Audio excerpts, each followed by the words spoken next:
Subscribe my channel for more videos. 10 biggest scandals of the Obama presidency. Perhaps it's just the nature of the job or maybe a byproduct of the highly partisan political climate in our country, but these days every presidency is filled with innumerable scandals. Given that our current leader is embroiled in his own controversies, it might be time to look back at previous administrations. Here are 10 of the biggest scandals during Obama's presidency. At number 10, IRS Targeting Controversy. Tea Party and Patriots. Just a couple of the words or phrases the IRS was looking for when they were deciding whether or not to grant tax-exempt status to certain groups.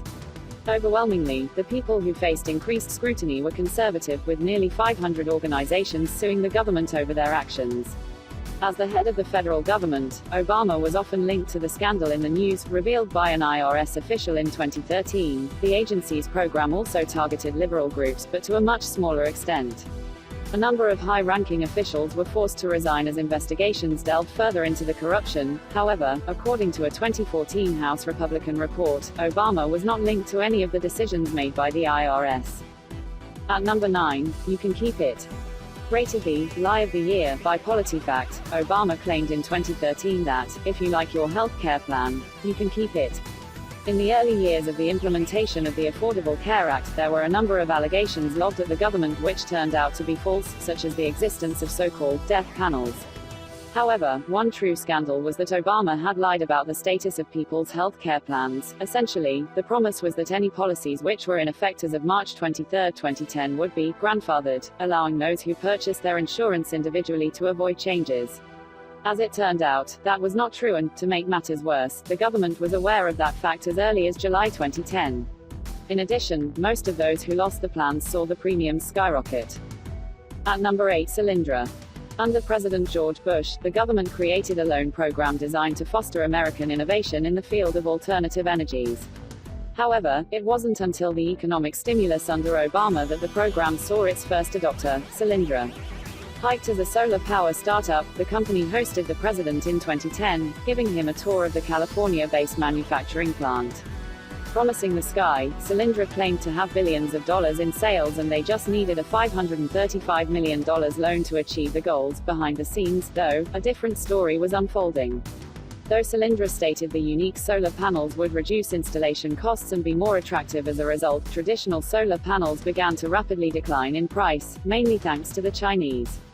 Furthermore, the sales numbers promised turned out to be mainly lies, with a majority of the sales actually at heavily discounted prices.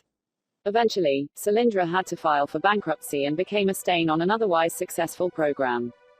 At number 7, 2012 Benghazi Attack. Most people associate this scandal solely with Hillary Clinton now, but, at the time, Obama was just as intertwined as the former First Lady. In fact, there were calls for his impeachment over the incident. A quick overview: in 2012, armed men attacked the U.S. mission in Benghazi, Libya, and killed the ambassador and 3 other U.S. nationals.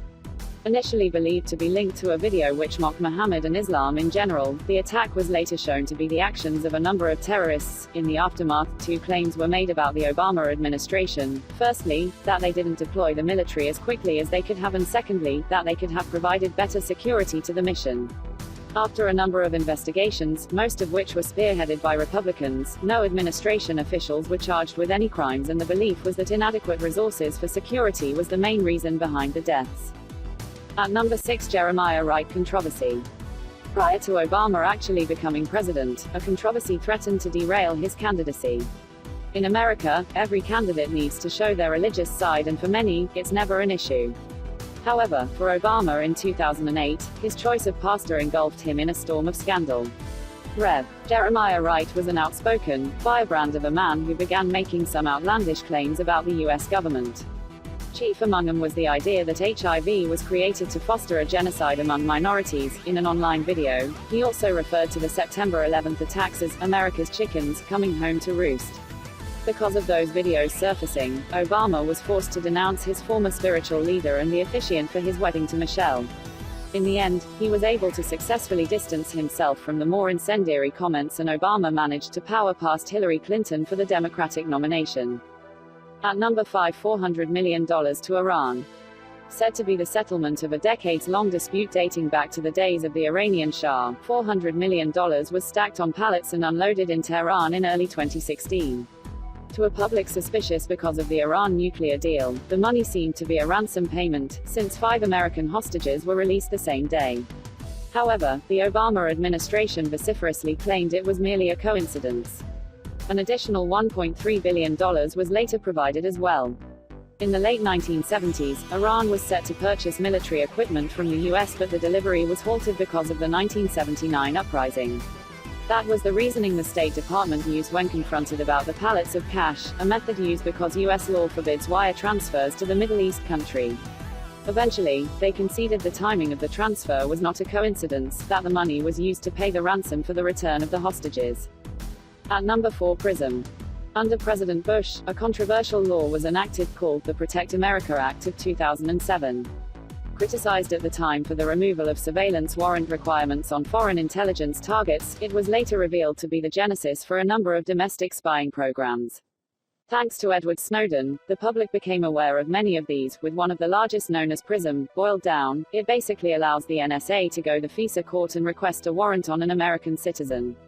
They are then allowed to go to major technological companies and gather data from them, such as Google, Facebook or Apple. Practically though, the government had unfettered access to the communication of any citizen they wished to look at. The extent of the program is evident in the NSA's own words, calling PRISM one of the most valuable, unique and productive in the agency's history. This access to Americans via the FISA courts is now again in the news due to claims of manufactured information being used in the secret courts to gain permission to spy on the Trump campaign in the 2016 election. What the outcome of that will be, no one knows, but if true, it has the potential to make Watergate seem an insignificant blip in U.S. political history. At number 3, VA healthcare. Considering what we ask them to do in service of our nation and its goals, veterans should be treated with an incredible amount of care when they return to civilized life. In 2014, America discovered that wasn't the case. It was revealed that the Department of Veterans Affairs had been routinely underreporting the wait times of patients in a number of hospitals, especially one in Phoenix, Arizona. A secret wait list was also alleged to have been kept by administration officials, with an average wait time of 115 days kept from public view. The reasoning for this is simple greed. VA officials were able to receive pay bonuses based on the fraudulent wait times they reported. Though the government later admitted 23 veterans died as a result of these lies, various other sources, including a senator's report, claimed the number was much higher, perhaps as high as 1,000 deaths. In the end, very little changed, with a number of top VA officials retiring being the only consequence. At number 2, Operation Fast and Furious. Known as gunwalking, otherwise, this ATF operation was given the new moniker after one of the suspects was found to have belonged to a car club. Simplifying the whole thing, Operation Fast and Furious ran from 2009 to 2011 and consisted of government officials allowing illegal gun sales, in the hopes of tracking the weapons back to Mexican cartels. Based in Arizona, along the border, as much as $1.5 million worth of guns was purchased by smugglers. However, it quickly became evident that many of the guns were lost and soon began turning up at crime scenes, including the murder of a Border Patrol agent in 2010. Attorney General Eric Holder was held in contempt over his refusal to supply Congress with documents related to the program, with Obama eventually invoking executive privilege at his request. Lawsuits to get those files are still ongoing as of 2019. Eventually, a couple of government officials lost their jobs, though no one was ever charged with a crime. At number 1, increased drone strikes. Strikes with unmanned aerial vehicles, otherwise known as drones, actually began under the orders of President George W. Bush. However, Obama escalated the use to unforeseen heights, more than 4 times higher than his predecessor. Proponents of the program claim it is far safer than conventional air combat, allowing the military to significantly reduce the amount of civilian deaths caused as a result of the bombings. Critics, however, note that civilian deaths still occur, with as many as 324 happening outside of any major war zones. Even worse, the rationale for who to target, where to target them, and when to call in the strikes is shrouded in mystery. As anyone with a cursory knowledge of American intelligence history knows, the agencies tasked with surveilling the planet are not infallible, and it results in stories like the first drone operation of Obama's presidency. Purportedly, a missile hit a Taliban compound in Koreshkot, a mere 3 days after the inauguration. However, it turned out that it was actually the home of a local tribal leader and his family. Instead of killing terrorists, innocent civilians were murdered by a military operating under faulty intelligence. Subscribe my channel World Latest News for more videos.